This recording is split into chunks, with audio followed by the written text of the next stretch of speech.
کہ اس میں تکالیف بہت زیادہ ہیں اس کے اندر، اور اس پہ یہ کہ ڈبل ذمہ داری ہو جائے کہ ایک انسان جو ہے وہ اب انسان کا خود چلنا مشکل ہوتا ہے، ایون یہ کہ آج کل کا تو، اس زمانے میں تو لوگ پھر بھی کرواتے تھے، لیکن اس زمانے میں تو جب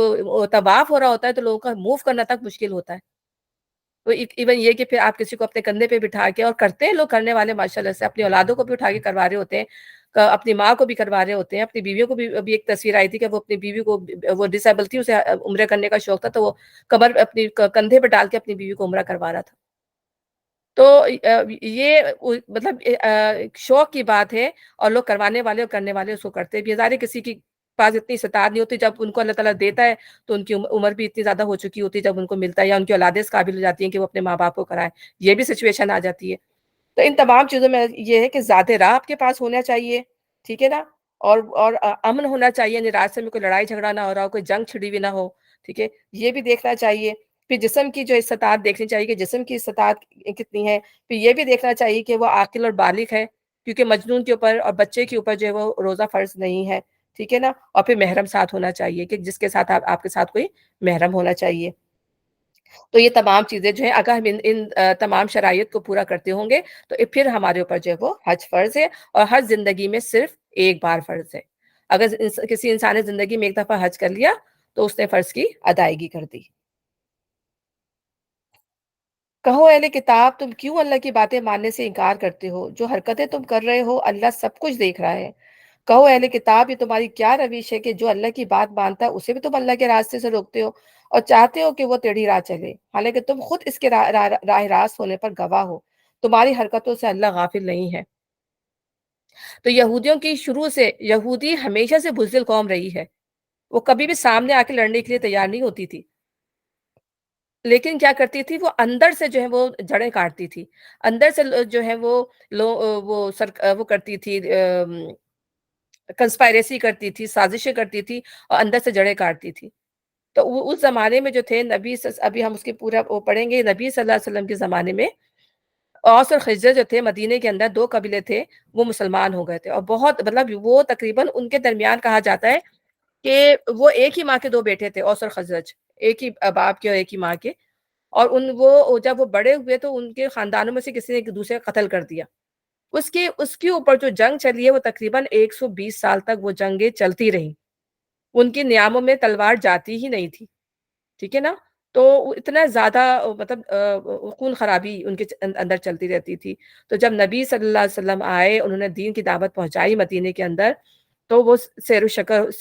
شکر ہو گئے، یعنی وہ آپس میں مسلمان بن کے بھائی بھائی بن گئے، ابھی ہم آگے پڑھیں گے اس کا، تو یہ بات جو ہے وہ یہودیوں کو بالکل پسند نہیں آئی، یا ظاہر دو بڑے قبیلے تھے مدینے کے، اور وہ دونوں مل گئے تو وہ ان کو ایک آنکھ نہیں بھایا، تو جب ایک دفعہ جو ہے وہ اوس و خزرج کے لوگ آپس میں بیٹھے ہوئے ہنسی مذاق کر رہے تھے، باتیں کر رہے تھے، تو ایک یہودی جو بوڑھا یہودی تھا، اس کو یہ بات بہت بری لگی، ظاہر ہے کہ اس سے کیا ہو رہا تھا کہ جب یہ آپس میں مل رہے تھے تو پہلے تو ان کے جو اسلحے جو ہیں وہ، اب دیکھیں نا ابھی بھی یہی ہوتا ہے کہ اگر کوئی ملک جو ہے پنپ رہا ہوتا ہے تو جو بڑی طاقتیں ہوتی ہیں دنیا کی، وہ نہیں چاہتی کہ خوشحال ہو کوئی ملک، کیونکہ جو چیزیں ان کی طرف سے جاری ہوتی ہیں، سارا مال ان کی طرف سے جا رہا ہوتا ہے، اسلحہ جا رہا ہوتا ہے، لوگ ان پہ ڈیپینڈنٹ ہوتے ہیں، تو ساری جو سرمایہ کاری انہی کی وجہ سے ہو رہی ہوتی ہے، اگر کوئی ملک خود ہی ڈیولپ ہو جائے، خود ہی اپنی چیزیں کرنے لگے، تو سارے ان کا نقصان ہے، ان کی کمی ہو جائے گی، تو یہ چاہتے ہی نہیں کہ دوسرے ملک جو ہیں وہ ڈیولپ ہوں، اسی طریقے سے یہودیوں نے سودی کاروبار کر کے رکھا ہوا تھا، اسی کے ذریعے لوگوں کو انہوں نے بالکل وہ جکڑ کے رکھا ہوا تھا، ایک تو سودی کاروبار کے ذریعے، اور دوسری یہ کہ وہ اسلحہ وغیرہ تیار کرتے تھے، اور وہ اسلحہ جو ہے وہ ان سے خریدا جاتا تھا، جب جنگیں بند ہو جائیں گی، جنگیں نہیں ہوں گی، تو پھر اسلحہ کون خریدے گا، تو یہ بات جو تھی ان کو بہت زیادہ ناگوار تھی، تو جب وہ ایک یہودی بوڑھا وہاں سے گزرا تو اس نے ایک جوان، اس کو بہت ناگوار ہوا، اس نے ایک جوان یہودی کو بھیجا، اور اس نے کہا کہ وہ لوگ وہاں بیٹھے ہوئے باتیں کر رہے ہیں، تم جا کے ایسی جنگ بواز جو تھی، بڑی ہولناک جنگ تھی جو اوس و خزرج کے درمیان ہوئی تھی، ٹھیک ہے، اور اس میں جو ہے کافی لوگ مارے گئے ہوں گے، تو وہ بہت اس نے کہا کہ جو اس زمانے میں شعر کہے گئے تھے نا، وہ شعر جو ہے ان کو پڑھ کے بتا، کیونکہ آپ دیکھیں کہ الفاظ بھی جو ہے وہ تیر کی طرح کام کرتے ہیں، بعض دفعہ جو ہے تلواریں اور تیر کام نہیں کرتی ہیں، الفاظ کام کر جاتے ہیں، دل پہ لگ جاتے ہیں جا کے، تو اس نے کہا ان کو وہ شعر سناؤ جو یہ آپس میں لڑائی کے وقت کہا کرتے تھے،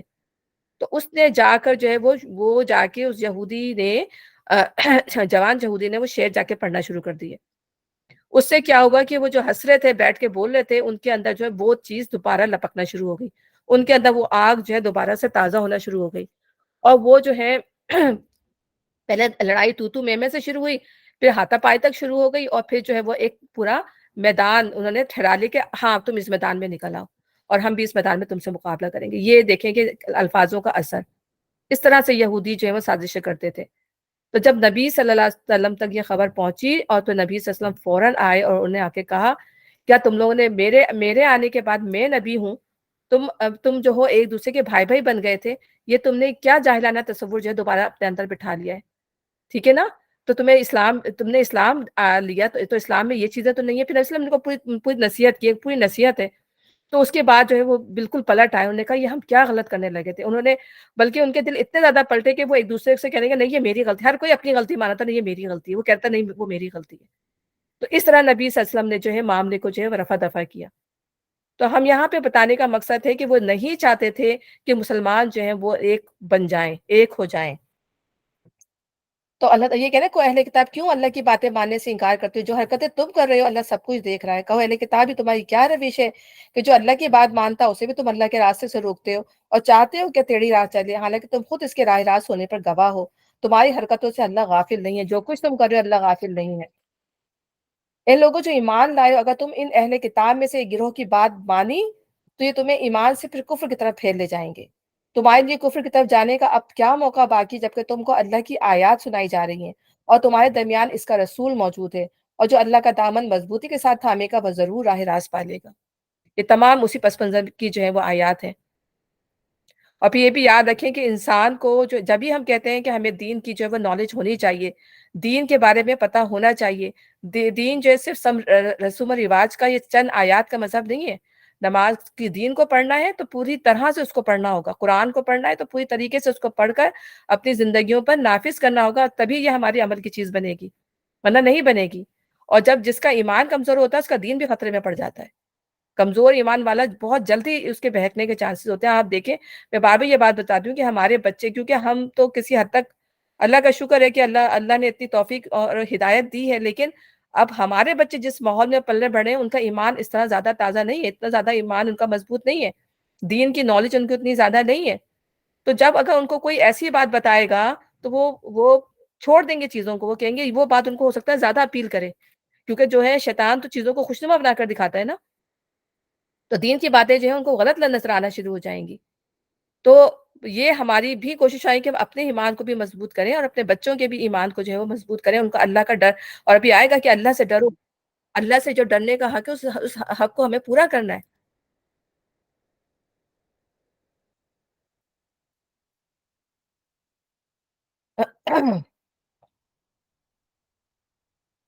جیسا کہہ رہے ہیں تمہارے دل میں جو اللہ کا دامن مضبوطی کے ساتھ تھامے گا، تو ہم نے پیچھے پڑھا تھا نا وَمَن يَكْفُرْ بِالطَّاغُوتِ وَيُؤْمِن بِاللَّهِ فَقَدِ اسْتَمْسَكَ بِالْعُرْوَةِ الْوُثْقَىٰ لَا انفصام لَهَا، آیت الکرسی کے بعد کی جو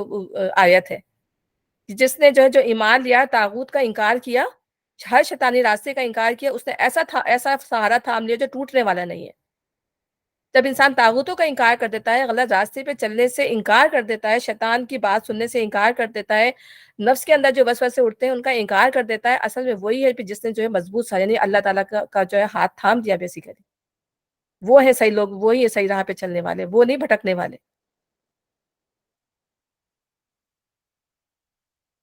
پھر یہاں بتایا کہ اے لوگوں جو ایمان لائے ہو، ہاں،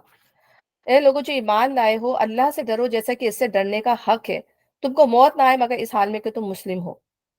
تو یہاں پر اللہ تعالیٰ فرما رہے ہیں دیکھیں اللہ سے ڈرنے کا حق کبھی پورا ہم کر سکتے ہیں؟ اللہ کے نا حق ہے وہ پورا کرو، کیا اللہ کا یہ حق کبھی ہم پورا کر سکتے ہیں؟ ہم کبھی بھی اللہ تعالیٰ کا یہ حق پورا نہیں کر سکتے۔ ہمیں تو ہر وقت ہر حال میں جو ہے وہ اللہ تعالیٰ سے ڈرنا ہے، ٹھیک ہے نا؟ کہ یہ کام ہم سے غلط نہ ہو جائے، یہ بات ہم سے کوئی ایسی نہ ہو جائے جس سے اللہ تعالیٰ ناراض ہو جائے۔ ہم سوچتے ہیں، ہم دن بھر یہی سوچ رہے ہوتے ہیں نا، اور اگر میں نے جھوٹ بولا تو اللہ ناراض ہو جائے گا، میں نے یہ کر دیا تو اللہ ناراض ہو جائے گا۔ تو اور یہ پوری زندگی انسان کی، مرتے دم تک کی زندگی انسان کی ایسی رہتی ہے۔ تو اللہ تعالیٰ یہی کہہ رہے ہیں کہ اے لوگوں جو ایمان ہے اللہ سے ڈرو جیسا کہ اسے ڈرنے کا حق ہے، اور یہی چیز اپنے بچوں میں بھی ہمیں پیدا کرنی ہے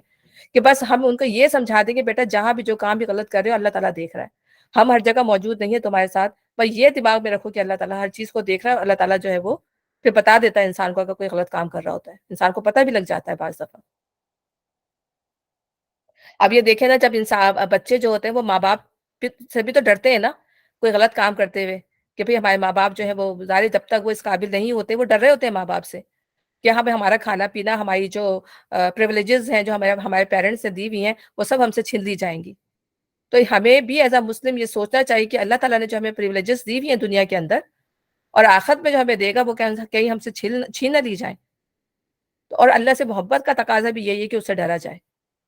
ڈر کے کام کیا جائے، وہ ہمارا خالق ہے، وہ ہمارا مالک ہے۔ پھر اللہ تعالیٰ فرماتا ہے تم کو موت نہ آئے اس حال میں کہ تم مسلم ہو۔ تو انسان کو اس بات پہ بھی بے فکر ہو کر نہیں رہنا چاہیے کہ بس میں ایک نسلی مسلمان ہوں،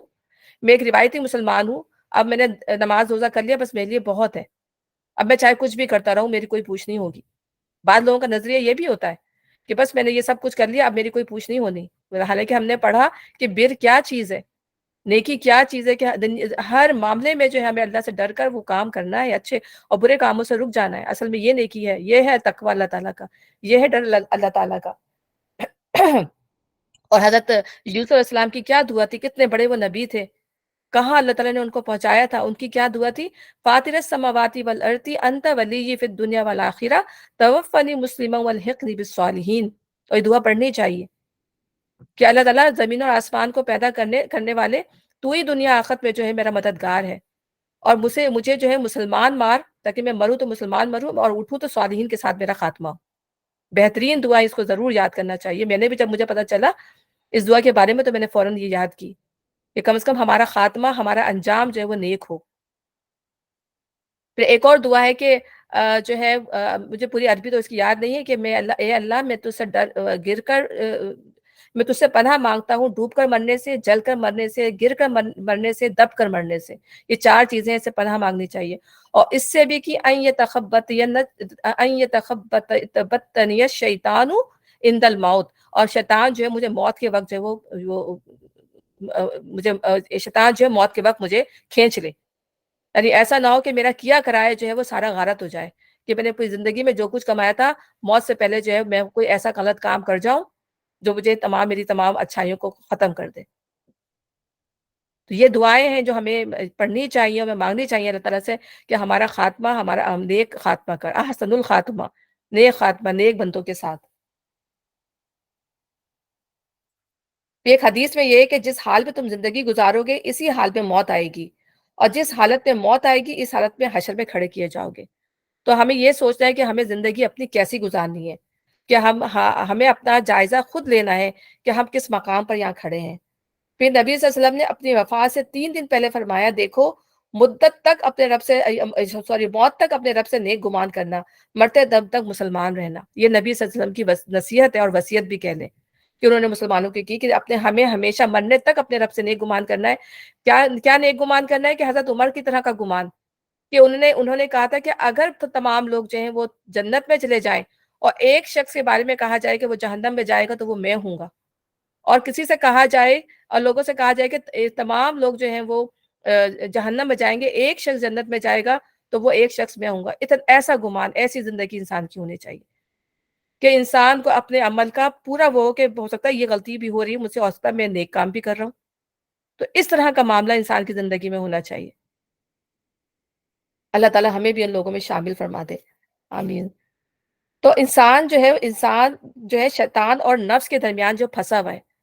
ایک جگہ سے شیطان وار کر رہا ہوتا ہے، ایک جگہ سے ہمارا نفس ہم پر وار کر رہا ہوتا ہے، اور ہمیں جو ہے وہ نیکی کی طرف آنے سے جو ہے وہ گریز کروا رہا ہوتا ہے۔ تو اس لیے ہمیں اس سے جو ہے وہ الرٹ لینے کی بہت ضرورت ہے۔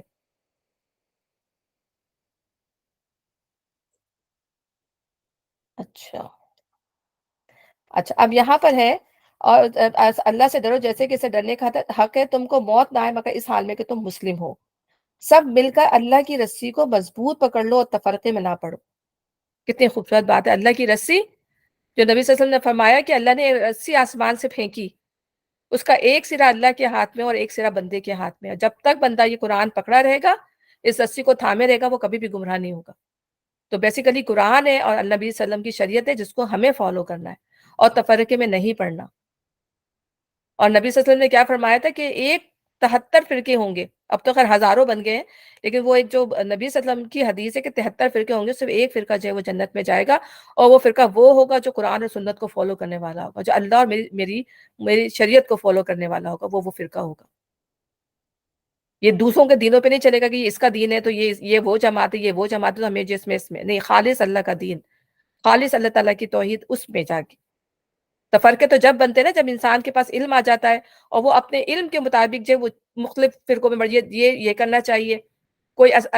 کتنے سارے لوگ ہیں جو اہل حدیث بھی کہلاتے ہیں، بریلوی بھی کہلاتے ہیں، دیوبند میں تو اب نام بھی لے رہی ہوں، اس لیے کہ انہوں نے اپنے اپنے چیزوں کے لحاظ سے کہ ہم حدیث کی حفاظت کرنے والے ہیں، تو اب ان کا سارا فوکس صرف حدیث پہ ہوتا ہے۔ کوئی ایسا اصحاب کرام کے لحاظ سے کہ ہم اصحاب کرام کی حفاظت کی ذمہ داری لیتے ہیں، وہ انہوں نے اپنا ایک بنا لیا۔ تو بہت سارے فرقے جنہوں نے مختلف چیزوں میں اپنے آپ کو بانٹ لیا ہے، اور پھر وہ اسی کے مطابق وہ کر رہے ہوتے ہیں، قرآن کی آیتوں کو بھی اسی کے مطابق، وہ قرآن پڑھتے ہیں نا تو ان کی آیتیں بھی صرف اسی پس منظر میں ہوتی ہیں۔ جب بھی ہم کہتے ہیں نا قرآن کو ہمیں نیوٹرل ہو کے پڑھنا چاہیے، تو صرف وہی دین جو اللہ تعالیٰ نے جو حقیقی دین جو اتارا تھا، اور جو وہ دین نہیں جو اب جو آج جو گرد پڑ گئی ہے دین کے اوپر، اور جب گرد پڑ جاتی ہے اور جب اس گرد کو جھاڑ کر کوئی صحیح بات لوگوں کو بتاؤ کہ لوگ کہتے ہیں کیا بات کر رہے ہیں آپ، یہ تو کبھی ہم اس طرح بات ہمارے باپ دادا کے زمانے میں ہوئی نہیں، یہ تو ہم نے کبھی سنی نہیں، تو اس طرح کی بات پھر وہ لوگ کرنے لگتے ہیں۔ تو فرقے ہم نے خود بنا دیے، اور یہی بات ان کو بھی کہہ رہے ہیں جو یہودی عیسائیوں نے فرقے بنائے تھے۔ کل میں نے آپ کو بتایا کہ عیسائی تھی، عیسائیوں میں بھی کتنے فرقے ہیں، ڈھیروں فرقے ہیں عیسائیوں کے اندر بھی۔ تو اللہ تعالیٰ کہہ رہے ہیں وہی چیز جو انہوں نے کی، وہی چیز جو ہے وہ ہم مسلمان بھی کر رہے ہیں، اور وہ کوئی بہت بڑی بڑی چیزیں نہیں ہے، چھوٹی چھوٹی چیزوں کے اوپر جو ہے فرقہ بازیاں ہیں۔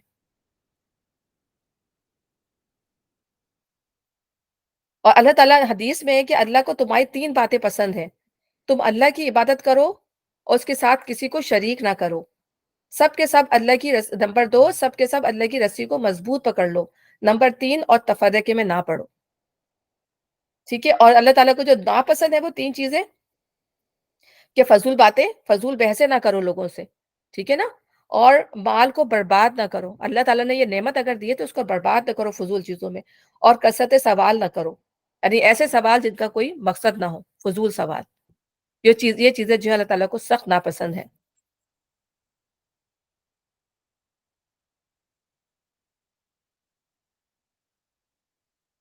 اچھا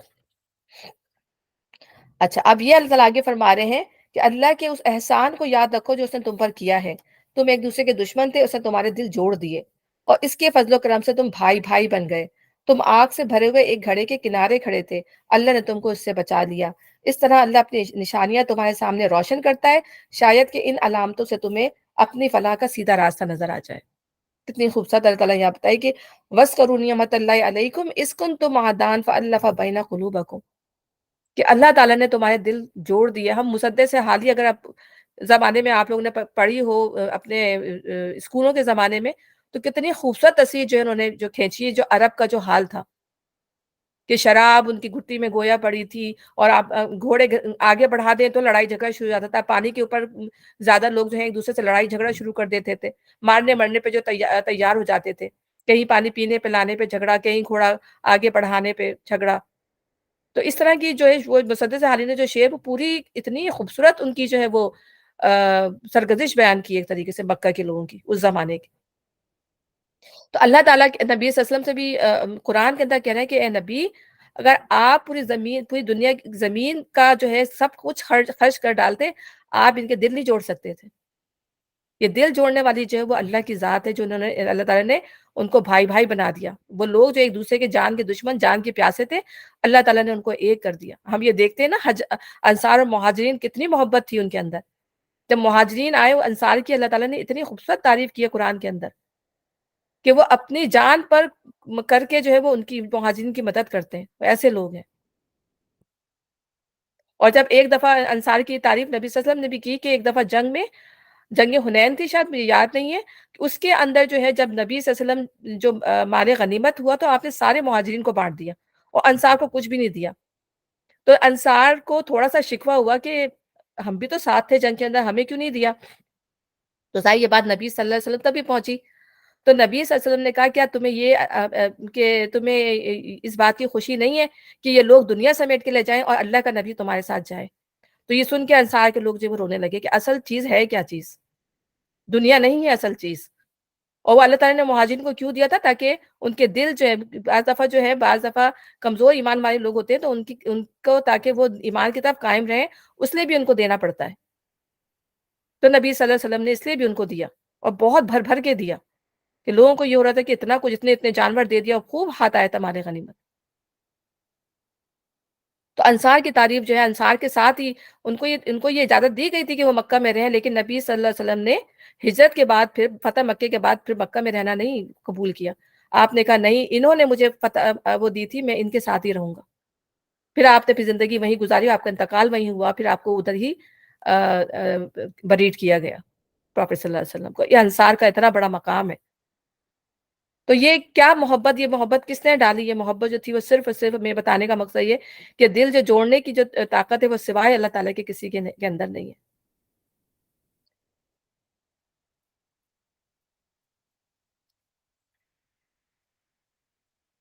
اچھا، اللہ، اور پھر یہ کہ تم آگ کے گھڑے کے کنارے کھڑے تھے، یعنی تم کفر و شرک میں مبتلا تھے، تم آلموسٹ جو ہے آگ کے گھڑے کے کنارے کھڑے تھے۔ یعنی جب انسان دین قبول نہیں کر رہا ہوتا، ٹھیک ہے، سرکشی کر رہا ہوتا ہے، مان نہیں رہا ہوتا، تو بیسیکلی وہ آگ کے گھڑے کے کنارے ہی کھڑا ہوا ہوتا ہے۔ لیکن اللہ تعالیٰ نے جب دین اور ایمان دے دیا، ٹھیک ہے نا، نبی کی پہچان کرا دی، اللہ کی پہچان ہو گئی، تو اللہ تعالیٰ کہہ رہا ہے کہ اللہ تعالیٰ نے تم کو اس گڑھے سے بچا لیا،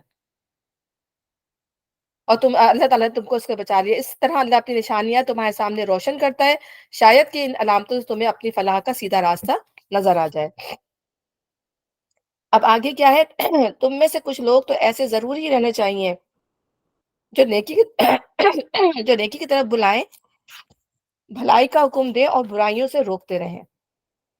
اب یہاں پر اللہ تعالیٰ جو ہے ہمیں وہ بات بتا رہے ہیں جو ایک مسلمان ہونے کی حیثیت سے ہمارے اوپر فرض کر دی گئی ہے، کہ ضرور ظاہر ہر انسان کے اللہ تعالیٰ نے مختلف قسم کی قابلیتیں رکھی ہیں، ہر انسان کے اندر سیم قابلیت نہیں ہے۔ کسی کے اندر جو ہے خرچ کرنے کی صلاحیت زیادہ ہے، کسی کے اندر اللہ تعالیٰ نے علم دیا ہوا ہے، کسی کے اندر جسمانی طور پہ طاقت اتنی ہے کہ وہ اس لحاظ سے کام کرتا ہے۔ تو ہر طرح کا اللہ تعالیٰ نے انسان کو جو ہے وہ ہنر سے، ہر چیز سے نوازا، اسی کے مطابق انسان سے سوال کیا جائے گا۔ تو جو لوگ جو ہیں جن کے اندر جو دین کا علم سیکھتے ہیں، سکھاتے ہیں، اور اور نیکی کا حکم جو سب کے لیے، کہ اگر کوئی بھی برائی دیکھ رہے ہیں تو وہ روکنا ہے، نیکی کا حکم دینا ہے۔ کہ دیکھیں، نیکی کا حکم دینا تو آسان ہے کہ بھئی یہ نماز پڑھ لو، ہم بچوں کو بھی کہتے ہیں یہ کر لو، یہ کر لو، لیکن برائی سے روکنا جو ہے نا، یہ سب سے زیادہ مشکل کام ہے۔ کیونکہ جب برائی سے جب ہم کسی کو روکتے ہیں تو اس میں پھر ہمارے تعلقات بگڑنے کا خدشہ ہوتا ہے،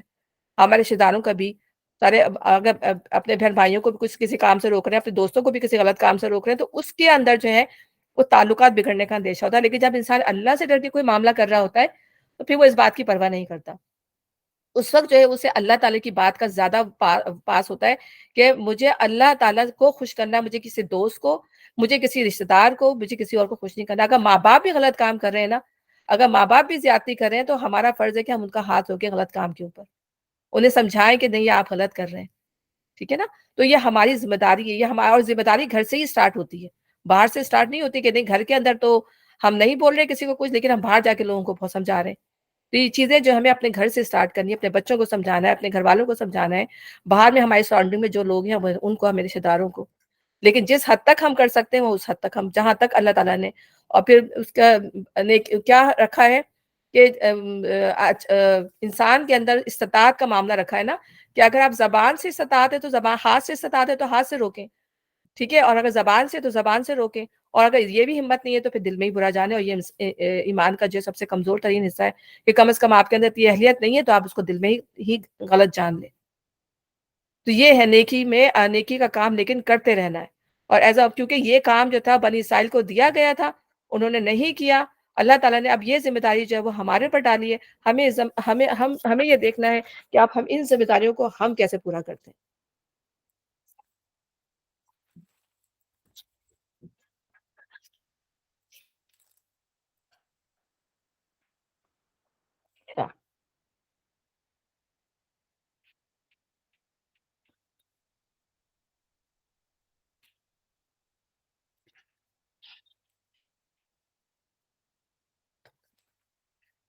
جو لوگ یہ کام کرتے رہیں گے وہی فلاح پائیں گے، کہیں تم ان لوگوں کی طرح نہ ہو جانا جو فرقوں میں بٹ گئے اور کھلی کھلی واضح ہدایات پانے کے بعد پھر اختلافات میں مبتلا ہو گئے۔ جنہوں نے یہ روش اختیار کی وہ اس روز سخت سزا پائیں گے، جبکہ کچھ لوگ سرخ روح ہوں گے، کچھ لوگوں کا منہ کالا ہوگا۔ جن کا منہ کالا ہوگا ان سے کہا جائے گا کہ نعمت ایمان پانے کے بعد بھی تم نے کافرانہ رویہ اختیار کیا، اچھا تو اب اس کفار نعمت کے صلے میں عذاب کا مزہ چکھو۔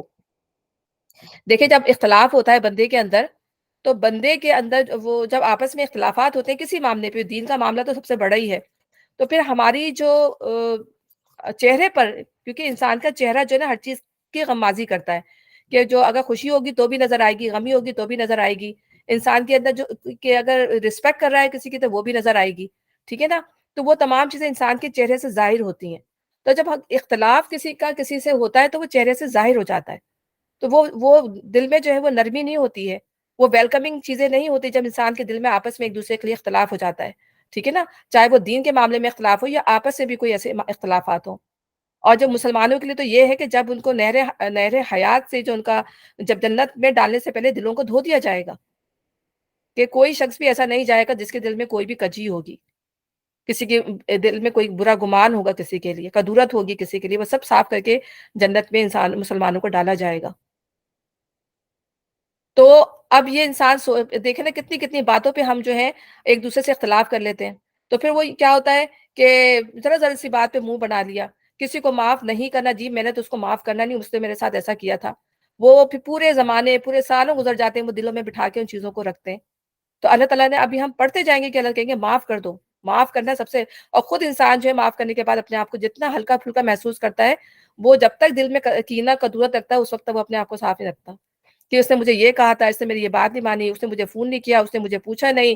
ٹھیک ہے؟ تو اتنی چھوٹی زندگی اتنی زیادہ نہیں ہے انسان کے پاس کہ انسان انہی چیزوں میں الجھ کے رہ جائے، بہت بڑے بڑے کام کرنے ہیں۔ اگر ہم یہ سوچ لیں کہ ہمیں بہت بڑے بڑے کام کرنے ہیں تو ہم ان الجھنوں میں پڑے ہی نہیں، کہ اس نے مجھے پوچھا نہیں، اس نے مجھے دیکھا نہیں، اس نے مجھے اگنور کیا، تو کتنی کی چھوٹی چھوٹی چیزیں اگر ہم ان چیزوں کو چھوڑ دیں، ان چیزوں کو معاف درگزر کر دیں، اللہ تعالیٰ تو ہماری کتنی چیزوں کو اوور لک کر جاتا ہے، کتنے چھوٹی بڑی غلطیاں کوتاہیاں دن رات ہم سے ہوتی ہیں، اللہ تعالیٰ اوور لک کرتے رہتے ہیں ہم سے، معاف کرتے رہتے ہیں، اور اللہ تعالیٰ ہم سے بھی یہی چاہتے ہیں کہ ہم ان چیزوں کو اوور لک کر دیں، چھوڑ دیں۔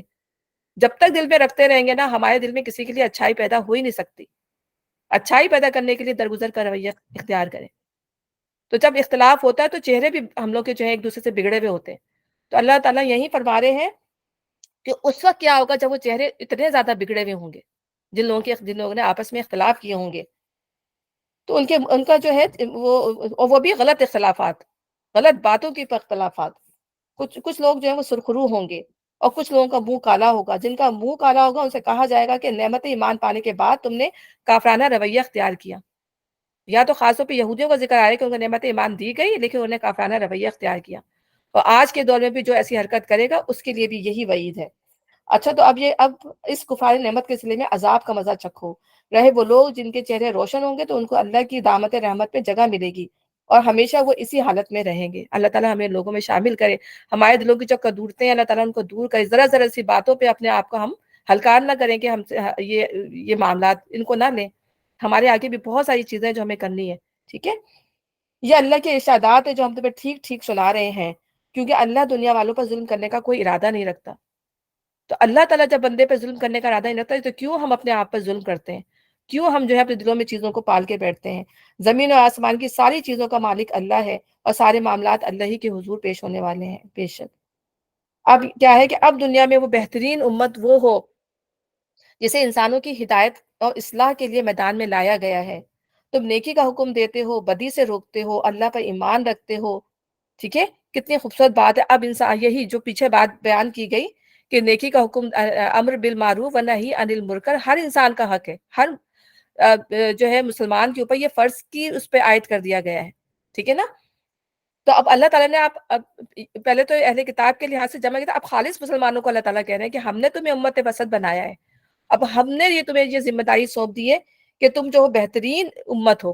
اللہ تعالیٰ نے ہمیں بہترین امت مسلمہ کو بہترین امت کہا ہے، خیرم امہ، ٹھیک ہے؟ تو اب ہمارا کیا کام ہے کہ ہمیں نیکی کا حکم دینا ہے، بدی سے روکنا ہے، اور اللہ پر ایمان لانا ہے۔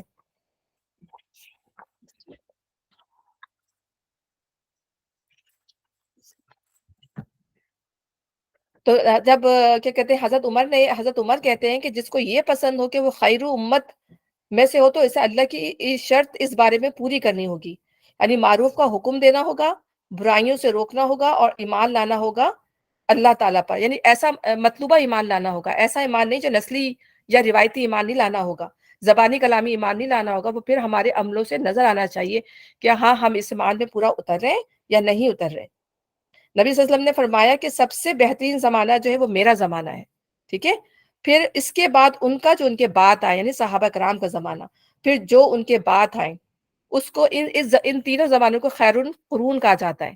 یہ تین جنریشنز کا جو زمانہ آئے گا، یعنی صحابہ کے بعد جو اصحاب صحابہ کی جو اولاد ہوگی، وہ تابعی اور تبع تابعین تک کا جو تین جنریشنز کا جو زمانہ ہے وہ خیر القرون کہلاتی ہے، بہترین جو امہ ہے یا بہترین زمانہ جو ہے وہ کہلاتا ہے۔ پھر اس کے بعد ایسے ناخلف لوگ زمین کے اندر پیدا ہوں گے، یا ان کے جو اسلاف جو ان پہ حکومت کریں گے، پھر وہ ہوں گے جنہوں نے دین اور ایمان دونوں کو ضائع کریں گے۔ پھر بعد میں جو آنے والے ہوں گے، پھر دین میں ہم دیکھتے ہیں کہ پھر دین میں جو ہے وہ چینجز آنا شروع ہوئی ہیں، پھر دین میں جو ہے وہ تفرقات پیدا ہوئے ہیں کہ یہ جی اس کو فالو کر لو، جی اس کو فالو کر لو، جو اس کے اندر وہ کر لو، اس نے یہ کر دیا، اس نے وہ کر دیا، ہم اس کو مانیں گے، ہم اس کو نہیں مانیں گے۔ پھر وہ جو لوگ یہ کام کرتے رہیں گے، یعنی کہ اچھائی کا حکم دیتے رہیں گے، برائیوں سے منع کرتے رہیں گے، وہ اس کا حصہ آخرت میں پائیں گے۔ اور اصل میں فرمایا کہ ایک ایسی جماعت قائم رہے گی قیامت تک جو امر بالمعروف کا اور نہی عن المنکر پر قائم رہے گی۔ تو 73 فرقے جائیں گے، تو ایک فرقہ ایسا ہوگا جو جو نیکی کا حکم دے گا اور برائیوں سے منع کرتا رہے گا۔ تو ایسے لوگوں کو قیامت تک کوئی نقصان نہ دے سکے گا، ٹھیک ہے نا، وہ اللہ تعالیٰ کی حفاظت میں ہوں گے۔ اور ایمان کا مقصد صرف ذاتی مقصد اور دوڑ دھوپ نہ ہو، بلکہ انسانیت کے بھلائی کے کام ہوں۔ تو بھلائی کے تو بہت کام ہم جو سلوگن ہے جو نان مسلمز کا، وہ کہتے ہیں ہم تو انسانیت کے لیے کرتے ہیں۔ وہ بہت اچھے اچھے کام آپ کو ان کے نظر آئیں گے، اتنے خوبصورت کہ شاید مسلمان بھی وہ کام نہ کرتے ہیں، لوگوں کی چیریٹی کے لیے، لوگوں کی بھلائی کے لیے، کیا کچھ نہیں کرتے۔ لیکن اگر اس کے اندر سے امر بالمعروف اور نہی عن المنکر نکال دیا جائے تو پھر یہ چیزیں زیرو ہو جاتی ہیں۔ تو اس کے ساتھ رہ کے وہ تمام کام جو ہے وہ ہمیں کرنے ہیں، چیریٹی کے سارے کام کرنے ہیں، بھلائیوں کے لوگوں کے سارے کام کرنے ہیں، لیکن اس کے ساتھ ساتھ جو ہے وہ برائی سے روکنا اور اچھائی کا حکم دینا، کیونکہ جب یہ چیزیں نہیں ہوں گی تو معاشرہ زیادہ بگاڑ کا سبب بنے گا،